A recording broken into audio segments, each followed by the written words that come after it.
Professor අම්මා කෙනෙක් පැටව 3 දෙනෙක් අරගෙන යනවා. හැබැයි තව මොකද කොළපාට ගුලියකුත් තියෙනවා.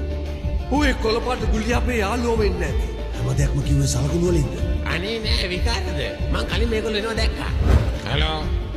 දැන් මට මේ කතා කරන්න වෙලාවක් නෑ. ඔව් බිසි මම මේ මැරිච්ච සතෙක් හොයනවා.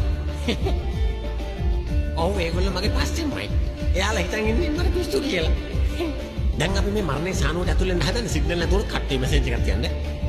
හරි හරි ඉතින් මාත් එහෙම තමයි පාර තේරෙන්නේ නැද්ද? තියන්න. බයි බයි.